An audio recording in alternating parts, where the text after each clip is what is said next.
নমস্কার, ব্রেকিং বাংলায় আপনাদের স্বাগত। আমি জয়ন্ত মজুমদার।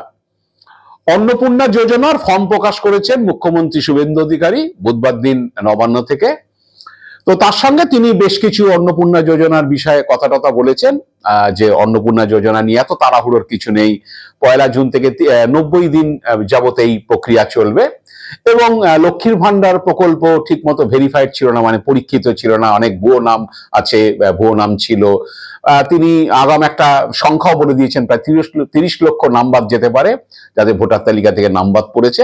এই ধরনের বেশ কিছু কথা বলেছেন অন্নপূর্ণা ভান্ডার সম্পর্কে। তো আমি সেই সব ব্যাপারে বিস্তারিত আসবো। তবে যেটা আমার মনে প্রশ্ন জেগেছে যে অন্নপূর্ণা ভান্ডারের ফর্ম তো প্রকাশ হলো, এবার সবাই সেই ফর্ম ফিল আপ করবে। 12 পাতার সেই ফর্ম, ছোট ফর্ম নয়। একজন যিনি উপভোক্তা তিনি তার বিস্তারিত তথ্য জানাবেন, সঙ্গে তার পরিবারেরও বিস্তারিত তথ্য দিতে হবে, সেই রকমই বলেছেন মুখ্যমন্ত্রী।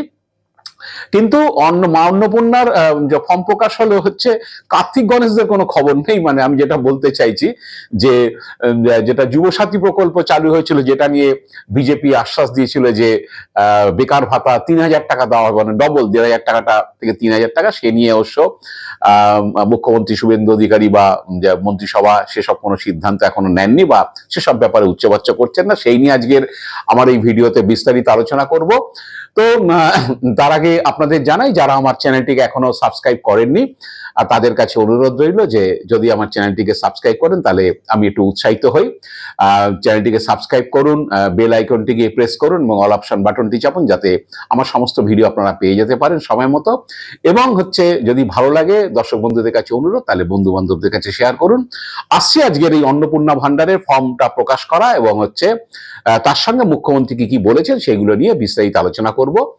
তো বলি যে ফর্মটা প্রকাশ করে হচ্ছে মুখ্যমন্ত্রী শুভেন্দু অধিকারী বলেছেন যে আমরা ভেবেছিলাম লক্ষ্মীর ভান্ডারে যে 2,20,00,000 বা সরকারিভাবে জানা যায় 2,40,42 লক্ষর মতো হচ্ছে এই উপভোক্তা রয়েছেন এই লক্ষ্মীর ভান্ডার প্রকল্পে, সেইটা পরীক্ষিত ছিল, কিন্তু দেখা যাচ্ছে সেরকম পরীক্ষিত না, অনেক ভুয়ো নাম রয়ে গেছে এবং ভোটার তালিকায় যাদের নাম বাদ পড়েছে এরকম প্রায় 30 লক্ষ নাম বাদ যেতে পারে বলে একটা আগাম আশঙ্কা করেছেন মুখ্যমন্ত্রী। আমার ধারণা, যেটা আমি বলছি, যে এবার ভোটার তালিকায় 58 লক্ষ নাম বাদ পড়েছিল, সেটা হচ্ছে এএসডিডি, মানে অ্যাবসেন্ট শিফটেড ডেথ ডুপ্লিকেট, মানে যে মারা গেছে, শিফটেড হয়ে গেছে, যে কি বলে অ্যাবসেন্ট রয়েছে ভোটার তালিকায়, তার নাম রয়েছে তাকে খুঁজে পাওয়া যাচ্ছে না, এবং ডুপ্লিকেট নাম রয়েছে একাধিক জায়গায়। এরকম 58 লক্ষ, তার যদি অর্ধেক মানে 50% মহিলা ধরা যায় তাহলে 29 লক্ষ এখানে এসে যাচ্ছে। এবং পাশাপাশি যে মুখ্যমন্ত্রী বলেছেন যে যারা ট্রাইব্যুনালে অ্যাপিল করেনি এরকম আরো কিছু রয়েছে, সেই হিসাবে তো আরো 1 লক্ষ ধরেছেন যে যাদের নাম বাদ পড়েছে, অ্যাডজুডিকেশনেও তাদের নাম বাদ পড়ে গেছে বা এমনি তালিকা থেকে নাম বাদ পড়েছে কিন্তু তারা অ্যাপিল করেননি, এরকম যে হিসেবটা কমিশনের কাছে রয়েছে, সেই হিসাবে তো তিনি 30 লাখ একটা আগাম বলেছেন। তো এরকম বলতে গিয়ে বলেছেন কিছু পুরুষদের নাম আছে আমরা পেয়েছি, সেগুলো ভেরিফিকেশন করতে গিয়ে সেসব বাদ যাবে এবং ভারতীয়রাই হচ্ছে পাবে, মানে যারা অভারতীয় তারা এই প্রকল্পের সুবিধা পাবেন না, এই সমস্ত কথাবার্তা বলেছেন। তা এবার আরেকটা জিনিস যুক্ত করা হয়েছে যে মহিলারা ইনকাম ট্যাক্স দেন তারা পাবেন না, যে তাদেরকে ডিক্লারেশনে সেগুলো দিতে হবে, 12 পাতার যে ফর্ম আছে, এই সমস্ত বিষয় রয়েছে। তো অন্নপূর্ণা যোজনার বিষয়ে যে সমস্ত খুঁটিনাটির কথা তিনি বলেছেন, যে আমি একটু আপনাদের কাছে বলে দিই যে অন্নপূর্ণা যোজনা আবেদনের ফর্ম ওয়েবসাইটে প্রকাশিত হয়েছে, যদিও হচ্ছে বুধবার দিন অনেকে ওয়েবসাইট ঢুকতে পারেননি বা খুলতে পারেননি। তো বলেছেন যে ভাতা পেতে হলে ফর্ম পূরণ হচ্ছে বাধ্যতামূলক। আগে যেটা বলা হয়েছিল সরকারের তরফে যে যারা লক্ষ্মীর ভান্ডারে আছেন অটোমেটিকলি তারা হচ্ছে অন্নপূর্ণা ভান্ডারে চলে যাবেন, মানে ওই যে অন্নপূর্ণা যোজনায় শিফট হয়ে যাবেন, এর জন্য কোনো ফর্ম টর্ম ফিল আপ করতে হবে না। কিন্তু বলছেন যে ফর্ম ফিল আপটা বাধ্যতামূলক, যে 12 পাতা ফর্ম সেটা অনলাইন এবং অফলাইন দুভাবেই করা যাবে। এবং হচ্ছে অনলাইন বা অফলাইন ফর্ম পূরণ করা যাবে, বাড়ি বাড়ি গিয়ে সরকারি আধিকারিকরা সাহায্য করবেন। সঙ্গে মুখ্যমন্ত্রী বলেছেন যে বিধায়কদেরও এই কাজে নামানো হবে, নবনির্বাচিত বিধায়করা যারা রয়েছেন তারা হচ্ছে সাহায্য করবেন, হচ্ছে যারা এই ফর্ম ফিল আপের ব্যাপারে যাদের অসুবিধা আছে অনলাইন অফলাইনের ব্যাপারে, তারা গিয়ে এটাতে সাহায্য করবেন। ফর্মের মাধ্যমে পরিবার সংক্রান্ত তথ্য সংগ্রহ করবে সরকার। ভারতীয় নাগরিক এবং আর্থিকভাবে দুর্বল মহিলারা প্রকল্পের সুবিধা পাবেন। যতদিন অন্নপূর্ণা যোজনার টাকা না মিলছে ততদিন লক্ষ্মীর ভান্ডার চলবে, এইটা বলেছেন। এবং যারা সরকারি আধা সরকারি চাকরি করেন তারা এই ভাতা পাবেন না, এবং নিয়মিত বেতন বা পেনশন প্রাপকেরা আয়করদাতারা এই ভাতা পাবেন না। 1 জুন থেকে 90 দিন ফর্ম পূরণের প্রক্রিয়া চলবে। তো এই 90 দিন ধরে এই ফর্ম ভর্তি হচ্ছে প্রক্রিয়া চলবে। সেই কারণে মুখ্যমন্ত্রী বলেছেন যে তাড়াহুড়ো করা, বিশাল লাইন দিয়ে দাঁড়ানোর এসবের দরকার নেই, 90 দিন ধরে চলবে। এবং তার মধ্যে যদি এনরোলমেন্ট আপনাদের না হয় ততক্ষণ বঞ্চিত হবেন না, লক্ষ্মীর ভান্ডারের টাকা আপনারা পাবেন। তো যে অনেকেই বলছেন যে আসলে যে 90 দিন এই প্রক্রিয়া চলবে, হয়তো 90 দিনের পরে সমস্ত ভেরিফিকেশন কমপ্লিট হওয়ার পরে হয়তো অন্নপূর্ণা যোজনার টাকা মিলবে, কিন্তু মুখ্যমন্ত্রী সেরকম বলেননি। তিনি বলেছেন যে 1 জুনের পরে, 3 জুনের পরেই যদি কারোর হচ্ছে এনরোলমেন্ট কমপ্লিট হয়ে যায়, ভেরিফিকেশন হয়ে যায়, সে অন্নপূর্ণার টাকা পেয়ে যাবেন, তাতে কোনো অসুবিধা হবে না। কিন্তু যাদের দেরি হবে তারা যে টাকা পাওয়া থেকে আটকে থাকবেন না, তারা লক্ষ্মীর ভান্ডারে যেহেতু তাদের এনরোলমেন্ট রয়েছে তারা টাকা পেয়ে যাবেন। তো এই ধরনের আশ্বাস দিয়েছেন।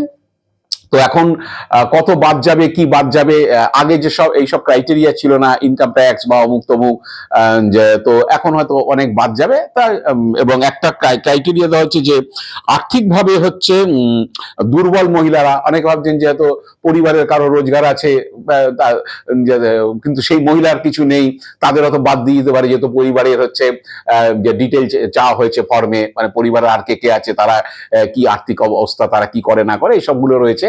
এই জন্য অনেকে একটু আশঙ্কায় রয়েছে, হয়তো স্বামী কাজ করে কিন্তু স্ত্রী কাজ করে না, তার কোনো রোজগার নেই, সে কোনো জায়গায় কাজ করে না, পেনশন পায় না, কিছু পায় না, সে ইনকাম ট্যাক্স দেয় না, তার রোজগার শূন্য, কিন্তু হয়তো দেখা গেছে স্বামী রোজগার আছে, তাকে আবার বাদ দিয়ে দেওয়া হয় কিনা, এইসব আশঙ্কা করছেন। যাই হোক, এসব আশঙ্কার হয়তো ব্যাপার নেই, মুখ্যমন্ত্রী যেটা বলতে চাইছেন। তো যেটা বলি যে যখন বিজেপি বিধানসভা ভোটের আগে সংকল্পপত্র প্রকাশ করে, তখন যেটা বলা হয়েছিল যে অন্নপূর্ণা ভান্ডারে 3,000 টাকা দেওয়া হবে যে যারা আছেন আর কি মহিলারা, এবং সঙ্গে বেকার ভাতা 3,000 টাকা, যেটা মমতা বন্দ্যোপাধ্যায় মার্চ মাসে যুবসাথী প্রকল্প বলে চালু করেছিলেন, মানে ফেব্রুয়ারির বাজেটে ঘোষণা করেছিলেন, মার্চ মাস থেকে 2,000 টাকা দেওয়া শুরু হয়েছিল। 79 লাখ যুবক হচ্ছে বা বেকার যুবক তারা হচ্ছে নাম এনলিস্ট করেছিলেন। তো তারা মার্চ এপ্রিল মাস টাকা পেয়েছেন, কিন্তু মে মাসে যেটা শুনছি কেউই হতে সেই টাকা পাননি, কারণ মে মাসে বিভিন্ন যেটা ডাইরেক্ট বেনিফিশিয়ারি, লক্ষ্মীর ভান্ডার যেমন টাকা ঢোকেনি মে মাসে, এরকম ডাইরেক্ট বেনিফিশিয়ারি যারা রয়েছে তাদের হচ্ছে টাকা কারণ ঢোকেনি, হয়তো সরকার পরিবর্তন হয়েছে, সরকার এসে সিদ্ধান্ত নেবে, সেই কারণে হয়তো টাকা পয়সা দেওয়া হয়নি। এবং বার্ধক্য বিধবা ভাতা হচ্ছে 3,000 টাকা হয়ে যাবে, যেগুলো এখন 1,000 টাকা করে পাওয়া যায়, সেটা বেড়ে যাবে, যদিও সেখানকার উপভোক্তার সংখ্যা অনেক কম। তো মে মাসে সরকারের যে মন্ত্রিসভা বৈঠকগুলো হয়েছে, মানে সরকার গঠনের পরে, সেখানে কিন্তু মূলত লক্ষ্মীর ভান্ডার নিয়ে সিদ্ধান্ত হয়েছে, বা সপ্তম পে কমিশনের সিদ্ধান্ত হয়েছে, আরো বেশ কিছু সিদ্ধান্ত হয়েছে, কিন্তু কোথাও যেটা বিজেপি বলছে বেকার যুবসাথীটা যুব শক্তি প্রকল্প নামে হয়েছে, তার একটা ওয়েবসাইটও হচ্ছে চালু হয়েছে মানে দেখা যাচ্ছে, কিন্তু সেটা এখনো অ্যাক্টিভ নয়। তো সেই ব্যাপারে যে বেকার যুবকরা, যেটা মমতা বন্দ্যোপাধ্যায় যুবসাথী প্রকল্পে ছিল, 2,000 টাকা 5 বছর পর্যন্ত তাকে সহায়তাটা দেওয়া হবে যতদিন সে চাকরি না পাচ্ছে, কিন্তু বিজেপির সংকল্পপত্রে ছিল যতদিন না সে চাকরি পাবে, মানে পাকাপাকি কোনো চাকরি পাচ্ছেন, ততদিন তাকে হচ্ছে ওই 3,000 টাকা করে দেওয়া হবে। কিন্তু মে মাসের কোনো মন্ত্রিসভার বৈঠকে কিন্তু সেই নিয়ে কোনো আলোচনা হয়নি, এবং তাদের টাকাও বন্ধ। এবং এই যুবকেরা মনে করছেন, বেকার যুবকরা যারা এনরোল করিয়েছিলেন যুবসাথী প্রকল্পে, তারা ভাবছেন যে আমরা আদৌ টাকা পাবো কিনা, আমাদের ডবল টাকা দেওয়া হবে বলেছিল, আমাদের নিয়ে কোনো উচ্চবাচ্চা করা হচ্ছে না। আমি যেটা বলছি, মা অন্নপূর্ণা তো ফর্ম টম দেওয়া হলো, বা ছেলে কার্তিক গণেশরা এখন দুশ্চিন্তায় রয়েছেন, তাদের ব্যাপারে সরকার কোনো উচ্চবাচ্চা করছে না। এই নিয়ে এখন আবার আলোচনা শুরু হয়েছে। এখন তারা ভাবছে যে আমাদের যদি 1,000 টাকা করে দেওয়া হতো, তাহলে না আমরা বুঝতাম যে হ্যাঁ আমাদের প্রকল্পটা চালু আছে বা দেবে, পরবর্তীকালে যুব শক্তি দেবে। কিন্তু এই নিয়ে সরকার কোনো উচ্চবাচ্য করছে না, কোনো আলোচনা নেই। যুব কল্যাণ দপ্তর তারাও কিছু বলছে না, কারণ শুনেছিলাম যুব কল্যাণ দপ্তর থেকে এই প্রকল্পটা চালানো হবে।